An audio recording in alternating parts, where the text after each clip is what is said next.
Hola, ¿cómo están? Espero que estén muy bien. Yo soy Nicole y bienvenidos un día más a mi canal.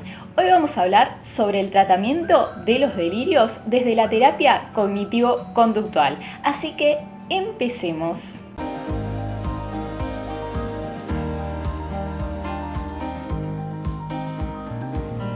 Bueno, la terapia de los delirios se basa primero en los factores antecedentes, es decir, aquellos factores que ocurren antes de que surjan estas creencias delirantes. La creencia percibida en apoyo a esas creencias delirantes, es decir, aquellos hechos por los que el paciente cree que los delirios son concordantes con la realidad. Las interpretaciones erróneas acerca de esos hechos y por último el malestar del momento. El tratamiento se basa también en aquellos esquemas o creencias subyacentes, es decir, aquellas creencias que no son delirantes pero tampoco son concordantes con la realidad, es decir, creencias que solemos tener todo el mundo, pero que en este caso como que ayuda de alguna manera a la recaída de los delirios. El tratamiento también apunta a reducir conductas como retraimiento, evitación y conductas de seguridad que suelen tener estas personas. Las estrategias apuntan a reducir la rigidez delirante, la preocupación y el malestar emocional. Lo primero que se hace es una evaluación de los delirios, pero no se empieza a atacar directamente a los delirios. Lo primero que se hace es establecer una relación terapéutica con la persona, es decir, lo fundamental es que se pueda establecer un buen vínculo para luego seguir trabajando acerca de lo que son los delirios. En las primeras sesiones, y como siempre se hace desde las TCC, se le va a explicar al paciente qué es el modelo cognitivo y la relación entre pensamientos, sentimientos y conductas. En este libro que me baso, que es el de Beck para explicar este tipo de tratamiento, nos cuentan el caso de un paciente que tenía creencias delirantes persecutorias. Sin embargo, en las primeras sesiones lo que le aparece es que hay un hecho que le molesta. ¿Y qué pasaba? Que vivía en una residencia compartida. Bueno, lo que pasaba es que había muchas cuestiones que le molestaban, como música fuerte, ruidos muy fuertes y que solía recibir visitas inesperadas. Entonces, lo que puede hacer el terapeuta es ir aplicando el modelo cognitivo para que también vaya entendiendo cómo funciona el paciente en estas situaciones y proponerle soluciones como pedirle a los vecinos que bajen la música, establecer horarios de visitas para que no caigan visitas inesperadas, etc. y demás soluciones que se le proponen al paciente.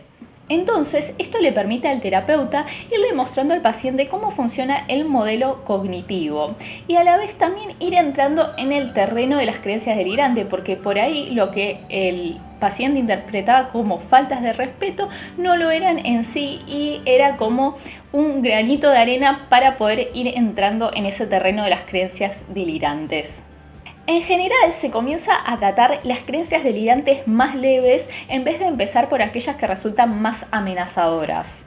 En las primeras sesiones es importante recoger la información suficiente sobre los delirios anteriores y los delirios presentes y cómo surgieron estos por primera vez, así como los miedos anteriores a su aparición. Hay que entender que en las distorsiones cognitivas, aquello que se trabaja con otros trastornos no es completamente igual con los delirios. Por ejemplo, a un paciente con ansiedad generalizada se le podría llegar a preguntar ¿y qué sería lo peor de que te echen del trabajo? Es decir, establecer las consecuencias que tendría eso. Sin embargo, a un paciente que tuviera una creencia delirante de que lo persigue una banda de motoristas que son ángeles del infierno, no sería muy adecuado preguntarle ¿y qué sería lo peor que te puede pasar si te persiguen los ángeles del infierno? Ya que esto daría a entender que el terapeuta apoya esas creencias delirantes. La estrategia alternativa sería más bien a la inversa. Por ejemplo, preguntarle, ¿y si te enteraras de que no te persiguen los ángeles del infierno, cómo cambiaría eso para vos? Y por ahí el paciente responde, y entonces podría salir de mi casa más seguido. Y ahí es donde nos establece las consecuencias negativas de esto y cuál podría ser el foco del tratamiento. Es común que los pacientes traten de evitar aquellas situaciones que desencadenan los delirios, pero también es importante que el terapeuta a la hora de hablar con el paciente no se refiera a él como síntomas de la esquizofrenia o bien como creencias delirantes, más bien simplemente las trate como creencias. Aunque claro, los delirios no siempre forman parte de lo que es la esquizofrenia y puede ser otro trastorno. Como ya dijimos, también es importante evaluar el grado de convicción de las creencias, así como las ideas que el paciente cree que las apoyan, y también ayudarlo a observar aquellas que refutan esas ideas que cree. También es fundamental realizar aquello que llamamos conceptualización del caso para entender aquellos factores ambientales que favorecieron el desencadenamiento de los delirios. Antes de trabajar directamente con los delirios, es importante que el paciente reconozca que las creencias delirantes contribuyen a su malestar o al deterioro de su vida y estén dispuestos a hacer algunas cuestiones para enfrentar ese malestar que les produce. El tratamiento se enfoca en reducir la convicción y el malestar que le producen esas creencias. El peligro de valorar una creencia de un paciente que tiene un alto grado de convicción es que puede que esto el paciente lo interprete como amenazador y se produzca lo que se llama reactancia psicológica. Y en vez de disminuir el grado de convicción, lo que estaríamos haciendo es aumentarlo. Por eso se aspira más a trabajar con pruebas que atacar las creencias delirantes directamente. A veces hay que ser muy cuidadosos porque hay creencias delirantes que están relacionadas con otras creencias no delirantes. Es por ejemplo común que estos pacientes que manifiestan algunas creencias delirantes creyeran antes de manifestarla, por ejemplo en supersticiones, o tuvieran alguna religión. Entonces también hay que ser cuidadosos con esto porque podemos estar atacando lo que sería el grupo de pertenencia del paciente. Y de lo contrario, de nuevo estaríamos generando el efecto inverso. Por ejemplo, en un caso, una paciente pensaba que el demonio se metía en sus oraciones buenas y provocaba la muerte, catástrofes naturales y hasta tragedias.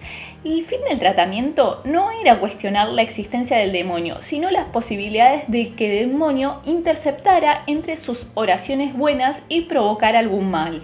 También se realizan experimentos conductuales que justamente tienen la finalidad de refutar estas creencias. Por ejemplo, en el caso de un paciente que pensaba que cuando se juntaba mucha gente, por ejemplo un grupo de 20 personas o más, estos grupos se volvían violentos e iban a atacarlos, se lo fue gradualmente aproximando a grupos muy grandes, y al ver que realmente no hacían nada estos grupos, no iban a atacarlo, esas creencias delirantes más bien van siendo reemplazadas por creencias alternativas y más concordantes con la realidad, claramente. Por otro lado, el terapeuta también puede elegir si va a realizar una reducción completa o parcial de los delirios. ¿Por qué? Porque a veces esos delirios contribuyen a una autoestima positiva del paciente, o más bien contribuyen a la identidad sociocultural del paciente.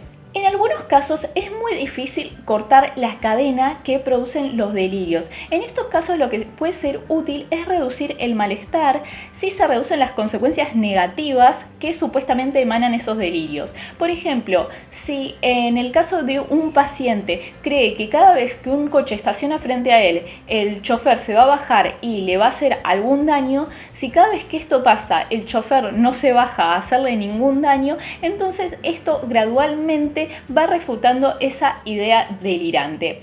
Ahora bien, hay que aclarar algo con esto de los delirios. No hay necesidad de refutar las creencias delirantes, más bien si esto no produce algún malestar en el paciente, ni es un riesgo para sí mismo ni para terceros. Es decir, no habría ninguna intervención o tratamiento para ese tipo de delirios porque en general no le está ocasionando ningún mal al paciente. Incluso hay delirios que hacen sentir bien al paciente. No todos los delirios ocasionan este malestar. Así que bueno, eso es todo. No olvides darle like si te gustó el video, suscribirte a mi canal y nos vemos en un próximo video. Adiós.